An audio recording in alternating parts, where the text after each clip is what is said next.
Hi students, तो आज हम पढ़ेंगे acceleration due to gravity, weight और मास के बीच का डिफरेंस। तो चलिए शुरू करते हैं। तो एक्सेलरेशन ड्यू टू ग्रेविटी क्या? तो आपने देखा होगा मोशन में एक तरह का सवाल आता होगा कि कोई एक ऑब्जेक्ट को आपने छोड़ा और अर्थ अपनी ग्रेविटी से उसको अपनी तरफ खींच रही है और उस ग्रेविटी के कारण कहां जा रहा है? वो अर्थ के सेंटर की तरफ अट्रैक्ट हो रहा है। ये तो देखा ही होगा, और ये देखा होगा तो आपको पता होगा उसकी सर्टेन वैल्यू आती है। तो कैसे उसको फाइंड करें, कैसे इवैल्यूएट करें? कई बार इवैल्यूएशन ऑफ जी का सवाल आता है स्कूल में, एग्जाम्स में, या फिर आपके दिमाग में वंडर भी करता हुआ कभी कि कैसे हुआ। तो पहले समझते हैं कि कैसे ग्रेविटी एक्ट करता है जो हम सरफेस पे हों, फिर समझते हैं कैसे कैलकुलेट करें। ठीक है, तो चलिए, मानो ये ठहरा अपना अर्थ और ये खड़े रहे आप, और आपकी लंबी लंबी बाल। अब ऐसे बाल जमीन की तरफ जाएगा क्योंकि आप कुछ भी अगर ड्रॉप करोगे हाथ से तो वो अर्थ के सेंटर की तरफ अट्रैक्ट होगा। बिल्कुल सही। अगर कोई इंसान इक्वेटर के पास खड़ा है तब भी उसके बाल अर्थ के सरफेस की तरफ ही अट्रैक्ट होंगे और वो ड्रॉप करेगा तब भी इधर ही जाएगा, यानी फोर्स इधर ही लग रहा है ग्रेविटी का। कोई इंसान साउथ पोल पे खड़ा हो, ऐसा नहीं बाल पीछे जाएगा, नटो नको, ऐसा नहीं सोचने का कभी। क्यों? इसके लिए ये फ्लैट सरफेस है और ये अर्थ के अंदर की डेप्थ है, तो इसकी हेयर अभी भी अर्थ के सेंटर की तरफ ही अट्रैक्ट होगी, और ये भी अगर कोई चीज ड्रॉप करेगा तो वो इधर ही जाएगा, यानी इसके ऊपर भी फोर्स लगा इस डायरेक्शन में। उसी तरह से ये बंदो भी कभी बाल नीचे ही अट्रैक्ट होगा और कोई ऑब्जेक्ट ड्रॉप करेगा तो वो इधर ही जाएगा। यानी कोई भी सेलेस्टियल बॉडी, चाहे आप सैटेलाइट पर हो जैसे मून, या फिर सैटर्न किसी और प्लैनेट पर, या फिर अर्थ पर हो, हाइपोथेटिकली बोल रहा हूं दूसरे प्लैनेट पर, वैसे इतना आसान भी नहीं है दूसरे प्लैनेट पर जाना, वो भी अपने खर्चे से। ठीक है, तो अपने लोग समझते हैं। तो हमेशा ग्रेविटी अर्थ के या फिर प्लैनेट के सेंटर की तरफ लगेगी, और जब सेंटर की तरफ लगेगी तो कितना लगेगी यह अपने को पता है। किसके कारण? यूनिवर्सल लॉ ऑफ ग्रेविटी के कारण। तो चलिए, ये रहा अर्थ का सेंटर और ये वाली डिस्टेंस है क्या? रेडियस ऑफ अर्थ, और ये है आपके बॉडी की सेंटर, और ये वाली डिस्टेंस कहलाएगी डी। तो टोटल फोर्स जो मेरे ऊपर लगेगा जब मैं अर्थ के सरफेस के नियर खड़ा हूं तो वो क्या होगा? Force of gravity equal to G into my mass into mass of earth divided by radius of earth plus D का होल स्क्वायर। जरा गौर से देखिएगा, बट नोटिस करो अर्थ की कितनी रेडियस है। तो ये जो डिनोमिनेटर आप देख रहे हो, ये डिनोमिनेटर में जो आ रही है उसकी वैल्यू है 6.4 इंटू 10 का पावर 6, यानी 6 4 1 2 3 4 5 इतनी मीटर। और हमारे बॉडी के सेंटर तक, यानी 2/3 ऑफ आवर बॉडी की हाइट जमीन से मैक्सिमम कितनी होगी? 1 मीटर। अगर आप 6 फुट 2 इंच 6 फुट 4 इंच के हो तो मुश्किल से 1 मीटर, 3.25 फुट के आसपास, 3.25 फीट के आसपास, उससे ज्यादा तो होगी नहीं। यानी 1 मीटर मैं ऐड कर दूं इसमें या नहीं ऐड करूं, क्या इतनी बड़ी वैल्यू में कुछ इफेक्ट पड़ेगा? नहीं पड़ेगा। तो why to make our calculation tough, हम लोग एक अप्रोक्सीमेशन यूज करते हैं कि R E plus D, since हम सरफेस एरिया के बहुत नजदीक हैं तो वो आर ई के ऑलमोस्ट बराबर हो गया। क्यों? क्योंकि R E is very very large as compare to D. तो जो मेरे ऊपर फोर्स लग रही थी वो कितनी हो जाएगी? G M into M E upon R E का पावर होल स्क्वायर। क्लियर है? अब कोई इंसान बोलेगा कि चलो चलो एक काम करते हैं कि चलो acceleration due to gravity find करने की कोशिश करते हैं। तो चलो, F equal to mass into acceleration, और इस एक्सेलरेशन को एक सिंबल से हम रिप्रेजेंट करते हैं, वो है g। तो ये जो g है, स्मॉल वाली g जो है, वो है एक्सेलरेशन ड्यू टू ग्रेविटी, और वो मल्टीप्लाई करेंगे तो total mass into acceleration equal to force, Newton second law से, और वो आएगी g times M E upon R E square. Cancel out this and this. Acceleration due to gravity on earth surface, surface के नजदीक, वो कितना हुआ? G M E upon R E square. अब आपको मिलती है एक टफ टास्क, मैं वेट करूंगा आपके कैलकुलेट करने का। ये वैल्यू कितनी होगी तो चलो देखते हैं। जी 6.67, ओहो 7 नहीं छोड़ने का, इंटू 10 का power -11 into mass of earth 6 into 10 का power 24 divided by radius of earth का whole square, that is 6.4 into 10 का पावर 6 का होल स्क्वायर। कैसे सॉल्व करते? तो भैया सारे नंबर्स एक तरफ लाओ, सारे एक्सपोनेंट दूसरी तरफ। तो 6.67 इंटू 6 डिवाइडेड बाय 6.4 इंटू 6.4। क्यों भाई ऐसा? क्योंकि स्क्वायर है, 6.4 इंटू 10 का पावर 6, 6.4 इंटू 10 का पावर 6 से ही मल्टीप्लाई हो रहा है, मल्टीप्लाइड बाय 10। देखो न्यूमरेटर में -11 पावर है, ऊपर +24 है, सेम बेस पर होने के कारण पावर एडेड टुगेदर होता है अगर वो मल्टीप्लीकेशन में हो। लेकिन अगर डिवाइड में हो तो क्या होता है? सब्ट्रैक्ट होता है। यहां कितना सब्ट्रैक्ट होगा? 10 का power 6 multiplied by 10 power 6 equal to 6 + 6 12, यानी -12। और ये पूरा क्या होने वाला है? Metre per second square. क्यों? क्योंकि ये है एक्सेलरेशन। तो लेट्स बिगिन।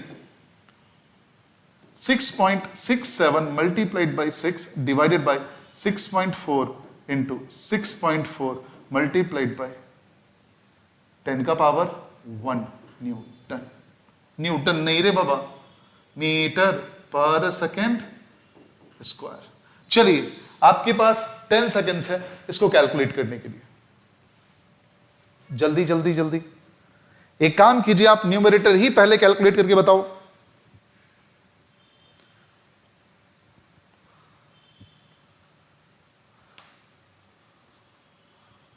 अगर न्यूमरेटर कैलकुलेट करेंगे तो 40.02 आएगा। जल्दी अपडेट करके बताइए।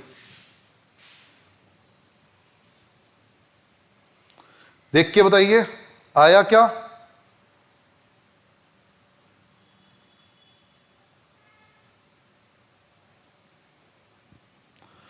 और डिनोमिनेटर आएगा 40.96 मल्टीप्लाइड बाय 10 का power 1 metre per second square. अब आप लोग को मेहनत का काम क्या होगा? इन दोनों को डिवाइड मारना।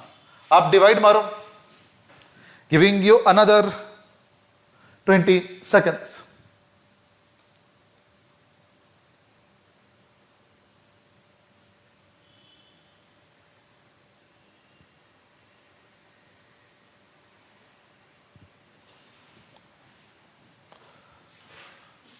और क्या आएगा इसका आंसर? 0.977 इंटू 10 का power 1 metre per second square, approximately round of करने पर 9.8 मीटर पर सेकेंड स्क्वायर। यानी एक्सेलरेशन ड्यू टू ग्रेविटी की एक्सप्रेशन ये होती है और value almost 9.8 metre per second square होती है। ऑलमोस्ट या अप्रोक्सीमेटली अगर मैं कह रहा हूं, इसका मतलब there is a some catch. ये तभी पॉसिबल है कांस्टेंट रहना जब हम अर्थ के सरफेस के नजदीक रहें, सी लेवल के नजदीक रहें। कहने का मतलब मैं अगर अर्थ की हाइट के ऊपर जाऊंगा तो अर्थ के सेंटर और मेरे बीच में डिस्टेंस बढ़ती जाएगी, ग्रेविटी में थोड़ा ना थोड़ा डिक्रीज आएगा। अगर मैं काफी हाइट ऊपर तक जाऊंगा तो जी एक्सेलरेशन ड्यू टू ग्रेविटी काफी घट जाएगी। लेकिन अर्थ के सरफेस के नजदीक ये अभी भी क्या है? 9.8 मीटर पर सेकेंड स्क्वायर है, जो कि कांस्टेंट है। यानी आप कोई भी दो ऑब्जेक्ट, ये टैब लूं या फिर मैं ये पेन लूं, इन दोनों को मैं ड्रॉप करूंगा तो दोनों की फॉलिंग रेट सेम होगी, दोनों इक्वल टाइम लगेगा ग्राउंड को हिट करने में, क्योंकि मैं ग्राउंड के बहुत क्लोज हूं। तो यही कहता है कि अर्थ सरफेस के काफी close acceleration due to gravity is almost constant, and that equals to approximately 9.8 meter per second square. Take it down अगर लिखना है तो, then we will move forward.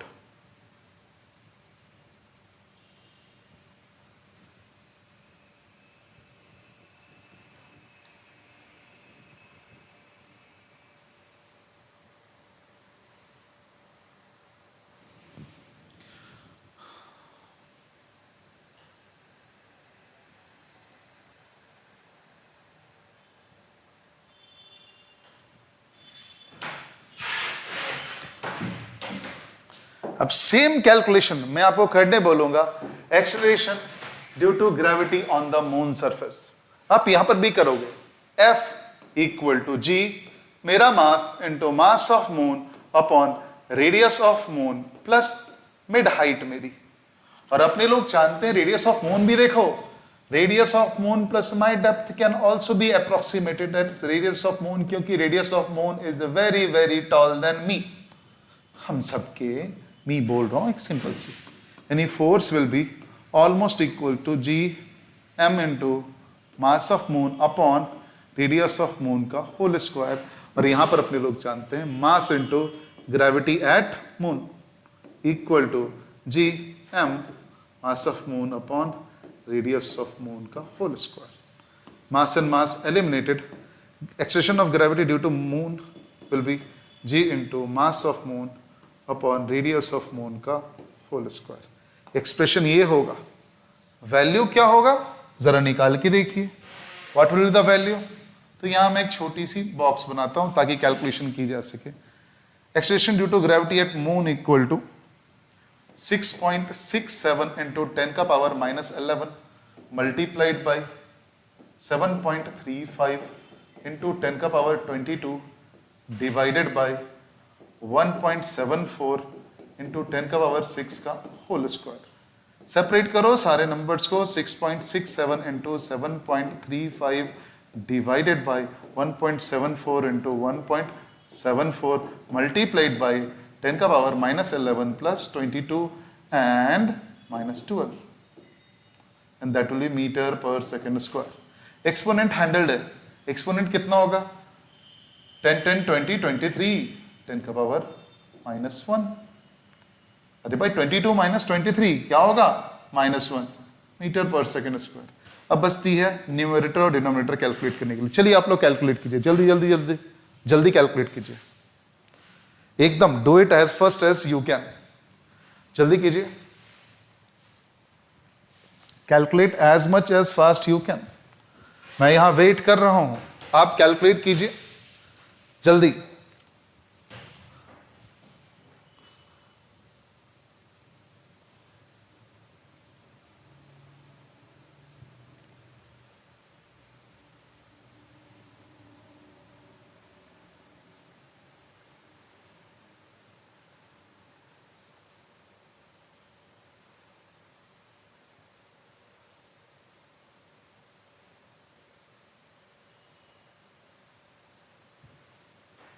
Six 6.67 into 7.35 की अगर कोई रिजल्ट पूछे तो आएगी 49, कितनी आएगी 49.024।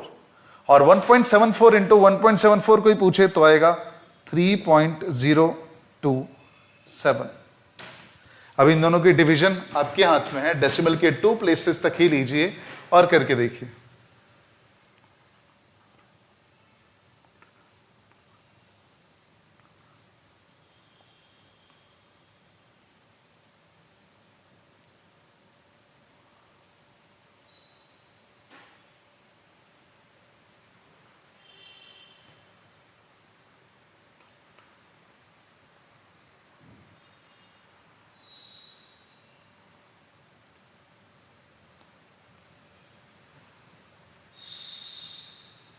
जल्दी 16.19, that is 16.19 into 10 का power -1 metre per second square. और ये होगा 1.619, राउंड ऑफ करने पर 1.62 metre per second square. So what will be, this will be 1.62 metre per second square. Is that right? बहुत सिंपल है, बहुत इजी है, तो करके देखिए। अगर हो गया है तो हम लोग आगे जाएंगे। यानी एक जनरल एक्सप्रेशन निकल के आया, एक्सेलरेशन ड्यू टू ग्रेविटी किसी भी प्लैनेट और सेलेस्टियल बॉडी के सरफेस के नजदीक अगर देखना हो तो अपने को universal gravitational constant multiplied by mass of that matter planet divided by radius of that planet का होल स्क्वायर करना पड़ेगा, तब आ जाएगा। अर्थ में हो तो ME RE का होल स्क्वायर, और मून हो तो ये आने वाला है।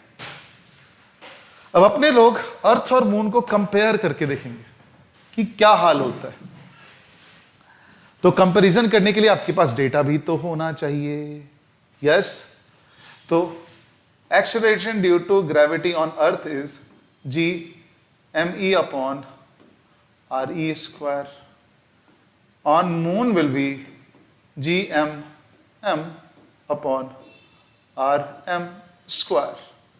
अब इसको नंबर 1 आप एज्यूम करो, इसको नंबर 2 एज्यूम करो, 1 डिवाइडेड बाई 2 कीजिएगा, that will be g divided by G M equal to G M E upon R E square divided by G M M upon R M square.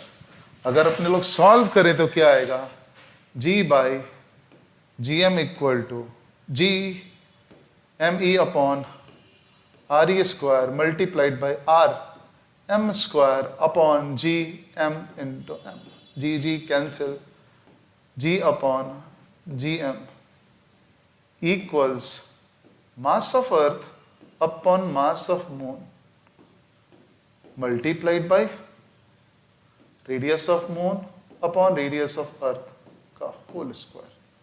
और अगर अपने सारे datas जो पिछले 2 pages में हमने लिखे हुए पाए थे, यहां से और यहां से, आपके लिए होमवर्क रहेगा, सारे डेटा यहां से प्लग इन करके आप डालोगे और सॉल्व करोगे तो एक आंसर आएगा। क्या आंसर आएगा, that is almost equal to 6.01 या फिर ऑलमोस्ट इक्वल टू मैं 6 भी बोल सकता हूं। यानी क्या दिखेगा, gravity on earth will be 6 time acceleration due to gravity on moon, that will be one of the result. या फिर acceleration due to gravity on moon equal to 1/6 time acceleration due to gravity on earth. यानी moon पर और अर्थ पर हम same mass से कहीं 2 object को ड्रॉप करें, ऑब्वियसली अर्थ जोर से पुल करेगा और मून स्लोली पुल करेगा। कितने का डिफरेंस आएगा, 6 टाइम्स का डिफरेंस आएगा, 6 टाइम्स का। यह बहुत बड़ा गेम प्ले करेगा। क्यों? क्योंकि हम एक वर्ड बहुत यूज करते हैं अपने लाइफ में, वो है वजन। वजन हिंदी में 2 शब्द हैं, वजन और भार, और इंग्लिश में 2 शब्द हैं, मास एंड वेट। इन दोनों की मीनिंग इंटायरली डिफरेंट है। हम कैजुअल लाइफ में, नॉर्मल लाइफ में we use this 2 words very interchangeably, that is itself very wrong. Although in hindsight we know what the difference is, still we call them equal, क्योंकि जो equipments major करते हैं हमारे wait को, वो most of the time में मास output देते हैं इन टर्म्स ऑफ केजी, ग्राम। दुकानदार से पूछो ये नमक के पैकेट का वेट कितना है, वो बंदा बोलेगा 1 केजी का है। कंफ्यूज। गलती उसकी नहीं है, गलती हमारी नहीं है। एक्चुअली में वेट कुछ और होता है और मास कुछ और होता है, that we will learn in the upcoming part. तो ये रहा comparison acceleration due to gravity on moon और अर्थ का। तो if you want to take it down, take it down, otherwise notes description के अंदर ऑलरेडी डाले हुए रहेंगे।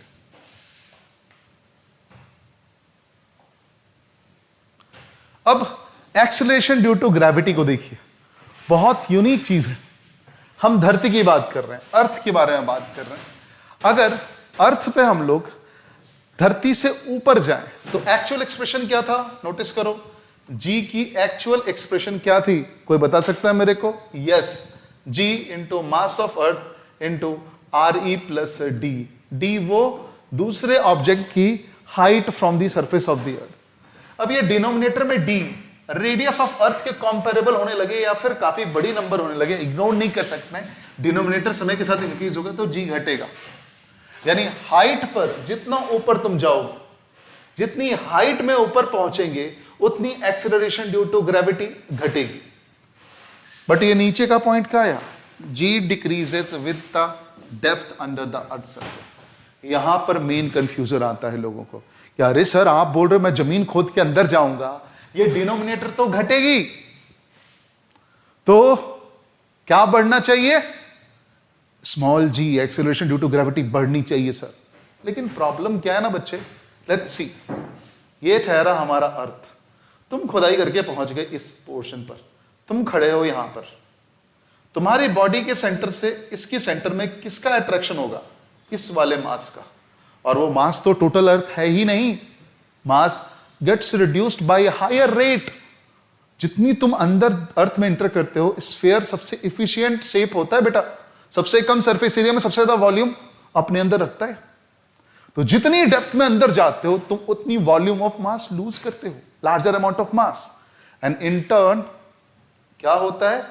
एक्सेलरेशन ड्यू टू ग्रेविटी घटता है जब अंदर जाते हो अर्थ के खुदाई करके, और घटता है जब तुम हाइट पर जाते हो, और सरफेस पर रहते हो तो ऑलमोस्ट कांस्टेंट रहता है।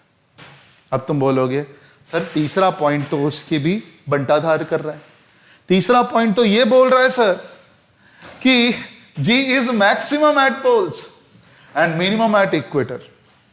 उसके पीछे कारण है, हमारा अर्थ परफेक्ट स्फीयर नहीं है, एक स्फीरॉइड है। कहने का मतलब क्या? चलो मैं शो करके बताता हूं। एक शेप लाऊंगा मैं स्फीरॉइड का, चलो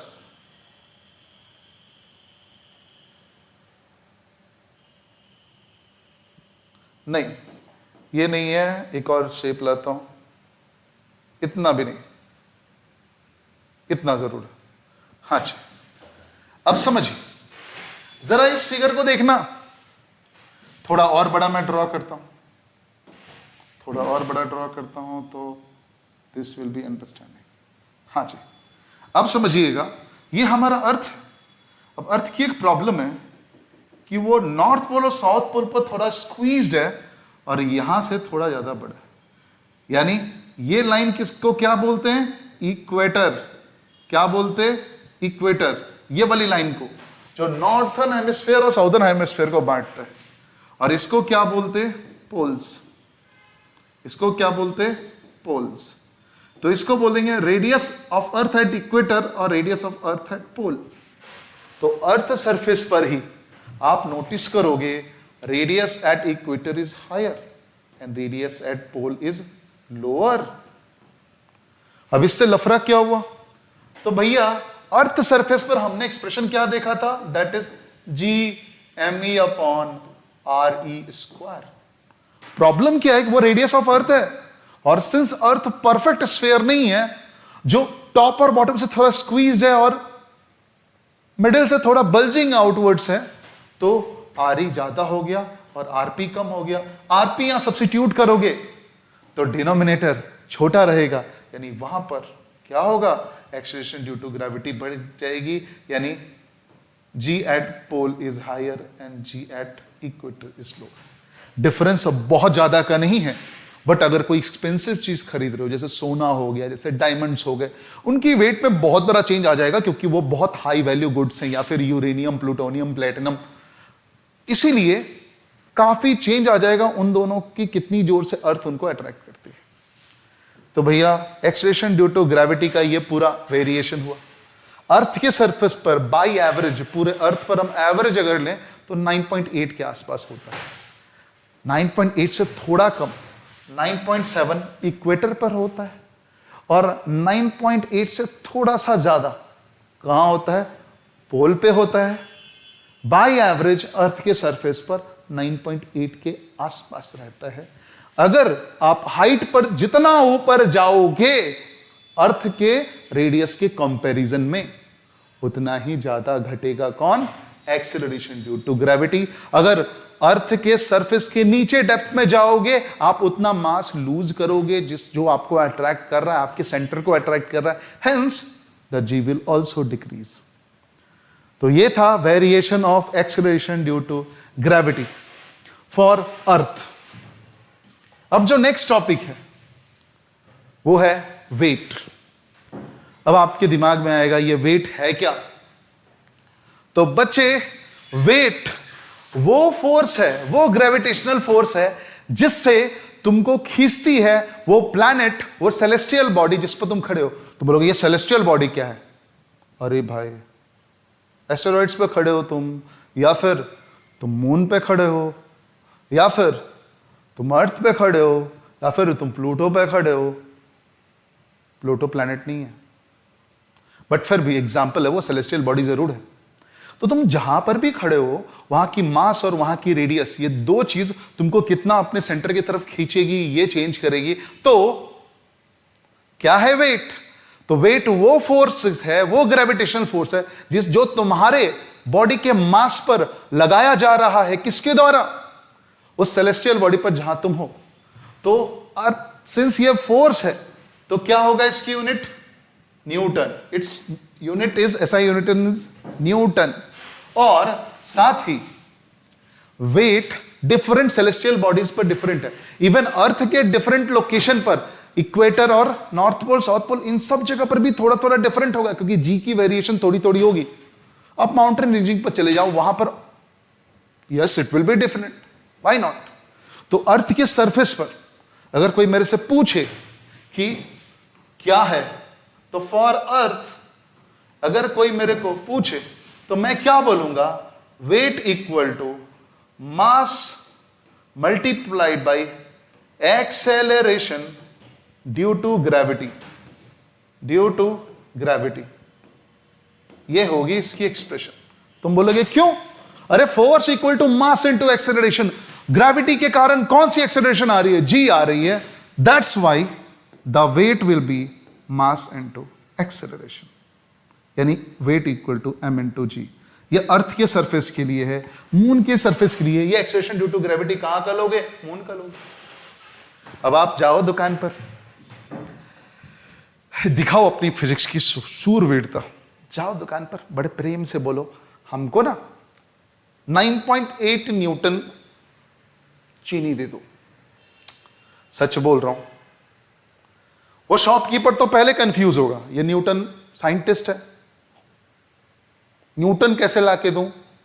और थोड़ा अगर समझदार रहेगा तो वो बोलेगा बेटा देखो यहां किलोग्राम में पैकेट आता है, न्यूटन में नहीं आता है। वो उनकी गलती नहीं है। क्यों? क्योंकि जो 90% बैलेंसेस तराजू आप देखते हो, चाहे वो इलेक्ट्रॉनिक हो या फिर मैकेनिकल हो, उसमें एक स्प्रिंग लगी रहती है, उसमें एक हुक लगा रहता है।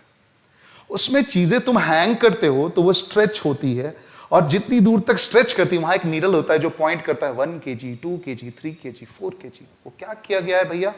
तो उस स्प्रिंग को कैलिब्रेट किया गया अर्थ के सरफेस के क्लोज के लिए। यानी अगर 1 kg पर इतना सा डिस्टेंस वो नीचे आया तो वहां पर मार्कर लेके किसी ने 1 kg लिख दिया। 2 kg पर थोड़ा और नीचे तो किसी ने 2 kg लिख दिया, 3 kg, 4 kg, 5। वो कैलिब्रेटेड है किसके लिए? जिस लोकेशन पर उसको मैन्युफैक्चर किया गया और जहां पर उसकी सेल करनी है।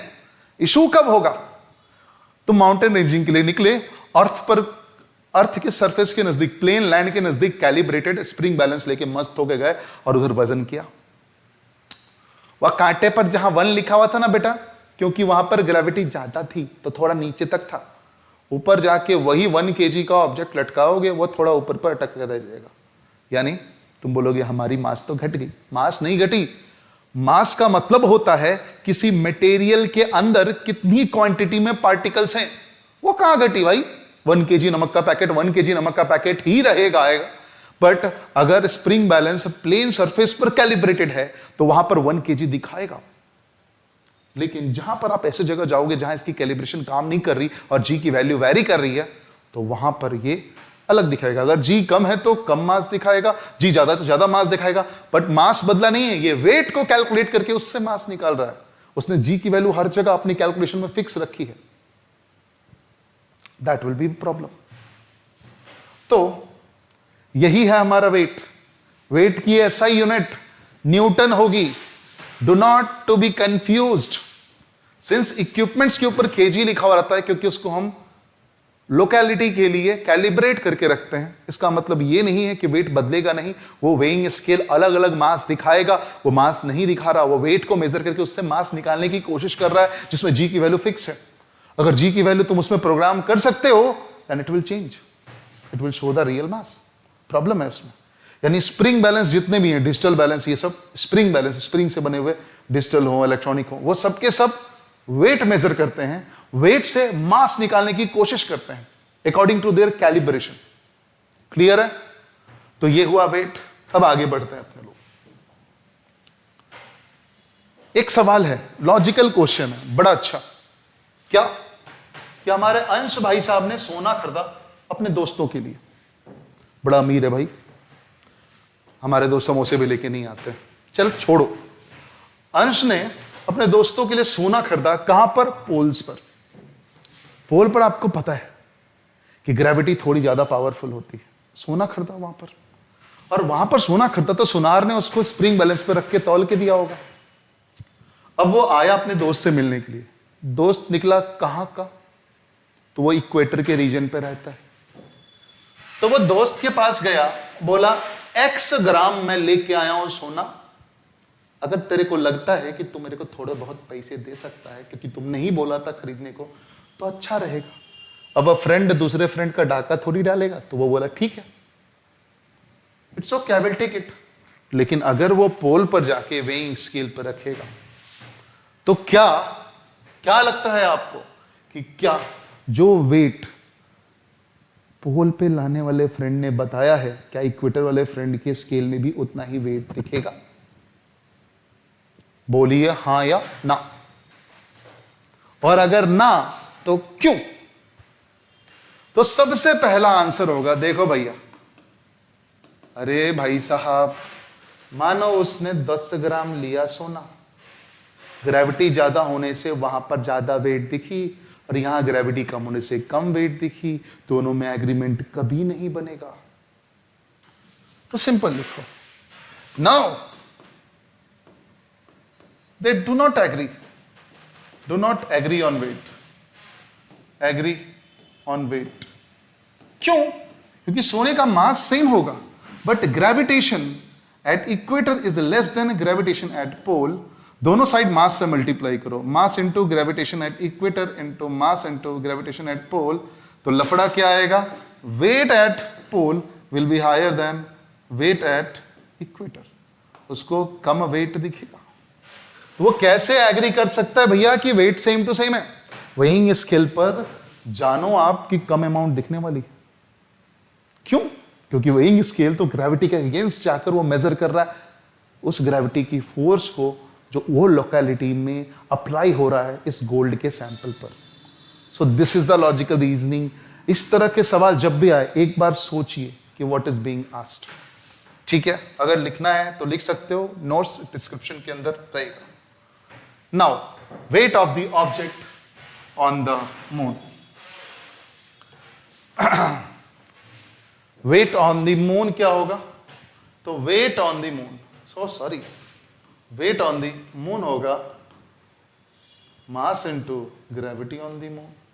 और जरा सा ध्यान से देखो तो weight on the moon to mass into gravity of earth divided by 6, यानी weight on the moon equal to m into G into 1/6। और m इंटू जी क्या होगा? Weight on earth, weight on moon into 1/6। क्या बात है! Weight of earth, weight on earth, धरती पर किसी भी चीज की वेट जो होगी उसको तुम मून पर लेके जाओगे तो तुमको क्या दिखेगा? उस वेट का 1/6। यानी एक वेइंग स्केल है, एक वेइंग स्केल है, समझो, वेइंग स्केल है। क्या है? Weighing scale. कौन सा? स्प्रिंग वाला, calibrated on earth, calibrated on earth. तो अर्थ पर अगर इसको कैलिब्रेट किया गया बेटा तो ठीक है, तो अर्थ पर कैलिब्रेट करके मास निकाला गया तो 60 kg आया। तो what on moon, what on moon.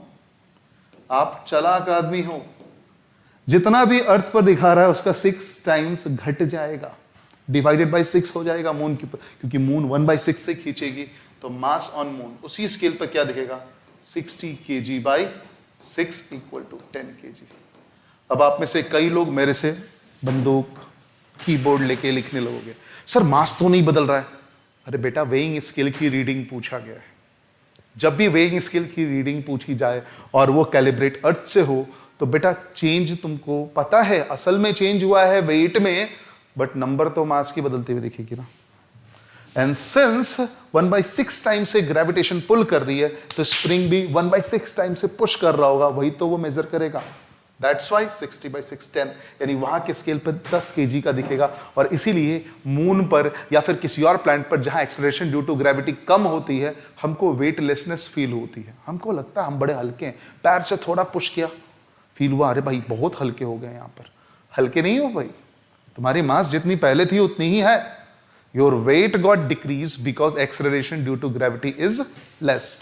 और मून की, अगर मून पर कोई ऑब्जेक्ट की वेट निकालनी है तो अर्थ वाली वेट को 6 से डिवाइड मार दो, आंसर आपके दिमाग में होगा। क्लियर है? Then let's move to next topic. Now conclusion क्या है?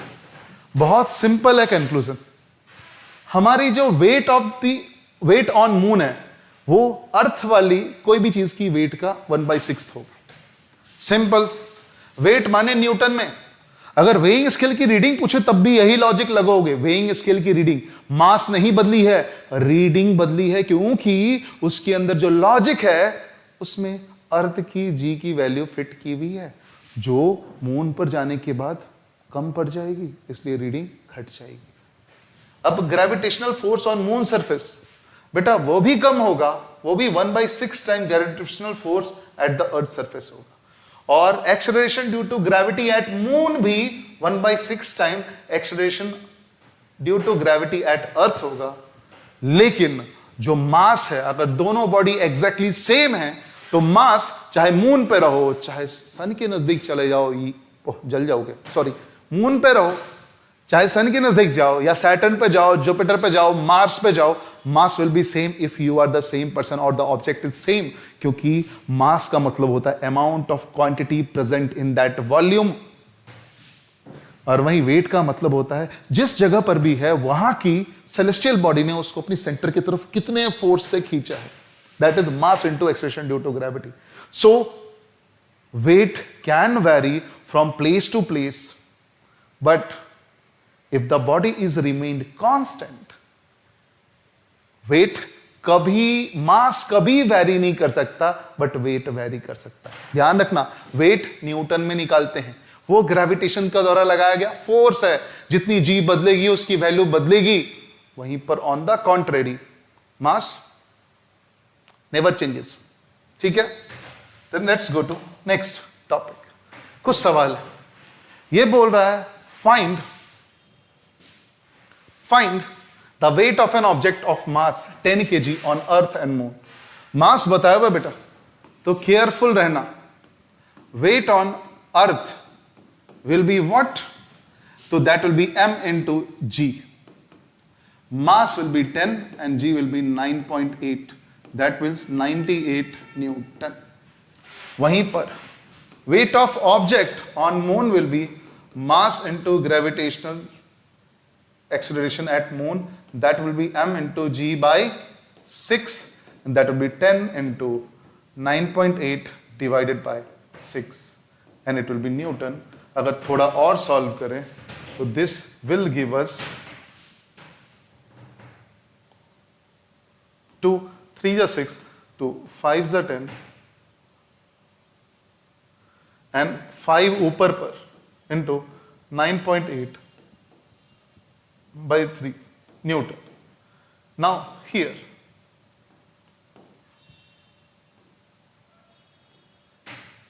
चलो करके देखते हैं। 8 5 40, 4 in hand, 9 4 45 plus 4 49, 490 by 3 Newton। And if we solve it, it will be 3 1 3, 3 6 18, 16.33 Newton। जरा इसको 6 टाइम मल्टीप्लाई करो, ये आएगा। इसका 1/6 टाइम करो, ये आएगा। यानी सेम मास के ऑब्जेक्ट की दो अलग सेलेस्टियल बॉडी या फिर प्लैनेट और सैटेलाइट बदलने के कारण, एक्सेलरेशन ड्यू टू ग्रेविटी बदलने के कारण आपकी दोनों की क्या डिफरेंट आई है? वेट आई, मास से। अगला देखो, एक ऑब्जेक्ट का मास 40 केजी है। बेटा परफेक्टली बताया है बच्चे कि मास 40 केजी है, ये नहीं बोला है वेइंग स्केल पर रीडिंग 40 केजी। वेइंग स्केल तो हमेशा वेट मेजर करेगा, उसको मास के फॉर्म में दिखाएगा, बट यहां पर एक्चुअल मास बोला है, तो मास कभी बदलता है क्या? नहीं। तो आंसर आएगा still 40 kg because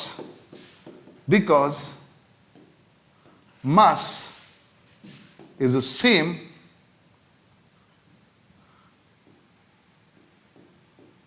everywhere in the universe। Clear है? समझ में आया?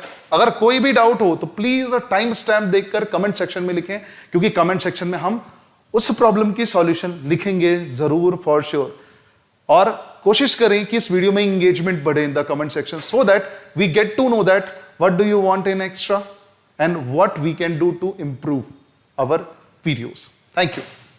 तो अब नेक्स्ट टॉपिक पर जाते हैं, जो है आज की पूरी समरी, आज का पूरा पढ़ा हुआ, and that will be our last slide.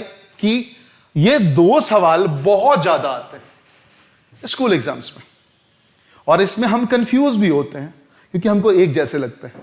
तो आज की लास्ट टॉपिक होगी ये, क्या ये? तो मास और वेट में डिफरेंस जानना, परफेक्टली एकदम अलग करके, और स्मॉल जी और कैपिटल जी के बारे में जानना। तो वेट के बारे में जानो कि वेट, सबसे पहले मास के बारे में जानते हैं। मास का मतलब, मास है amount of matter present in a body.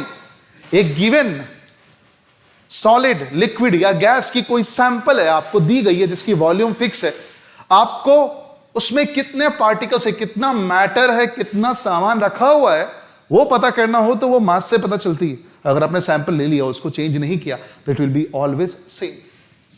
On the contrary, weight का मतलब होता है कि जिस भी सेलेस्टियल बॉडी पर वो ऑब्जेक्ट रखी हुई है, वो अपनी कितनी ग्रेविटी के फोर्स से सेंटर की तरफ खींच रहा है। मास सिंस अमाउंट पे डिपेंड करता है, डायरेक्शन का कोई लॉजिक नहीं है, इसलिए इस तरह के फिजिकल क्वांटिटी को अपने लोग बोलते हैं स्केलर क्वांटिटी। लेकिन वेट एक फोर्स है, उसकी डायरेक्शन हमेशा अर्थ या फिर मून या फिर सैटर्न, जहां पर भी आप हो, उसके सेंटर की तरफ होगी। इसीलिए इसकी मैग्नीट्यूड यानी वैल्यू भी होती है और डायरेक्शन भी होती है।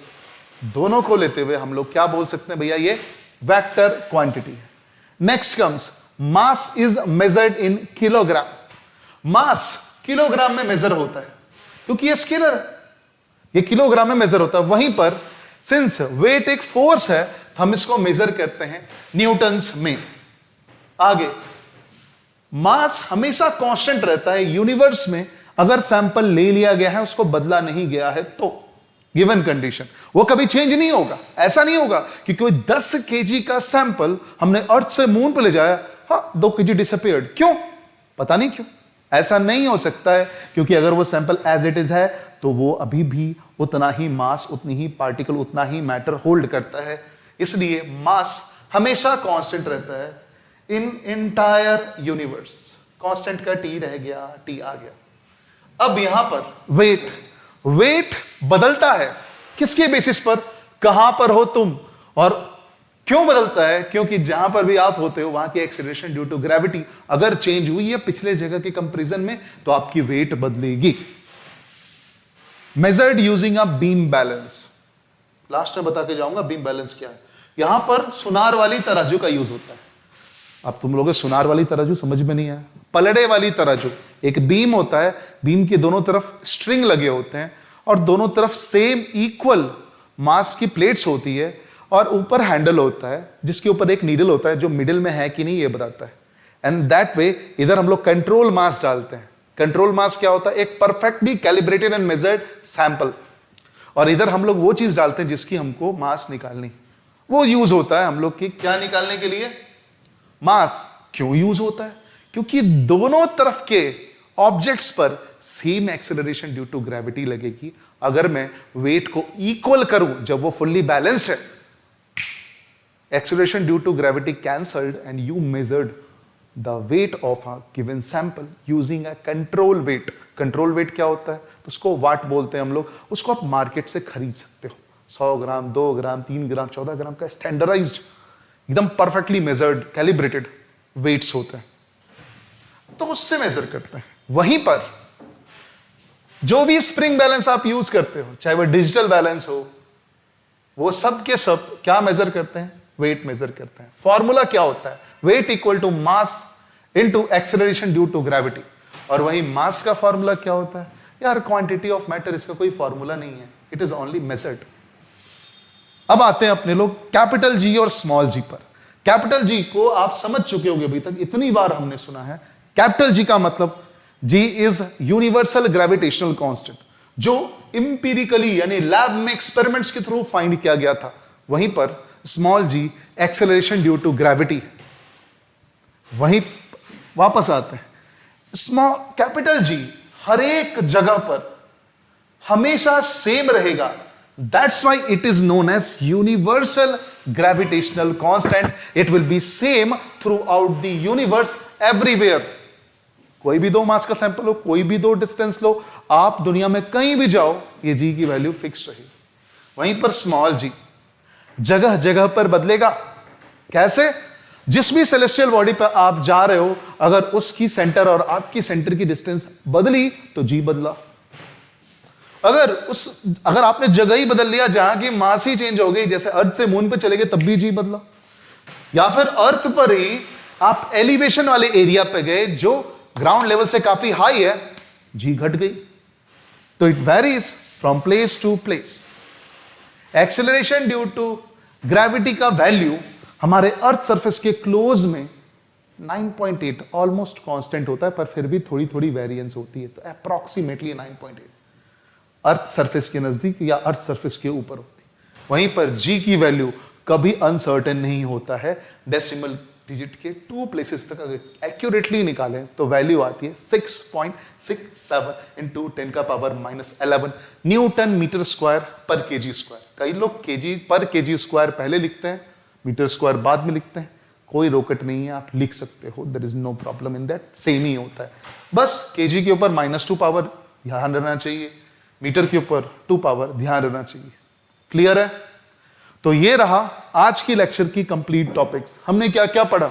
हमने acceleration due to gravity on earth, acceleration due to gravity on moon, उन दोनों की कंपैरिजन, उनके बीच में रिलेशंस, साथ ही वेट क्या होता है, मास से कैसे वो डिफरेंट है, और स्मॉल जी और कैपिटल जी के बीच की डिफरेंस जानी। तो आज के लिए इतना ही। ये नोट्स आपको डिस्क्रिप्शन के अंदर मिल जाएंगे, और अगर कोई फीडबैक हो तो please in comments you can write it down. और भी कोई डाउट्स हो वो भी बताएं। और अगर ये वीडियो आपको अच्छा लगा तो keep it sharing in your friends group, अपने स्टडी ग्रुप में इसे शेयर करें। And thanks for being here today. Thank you.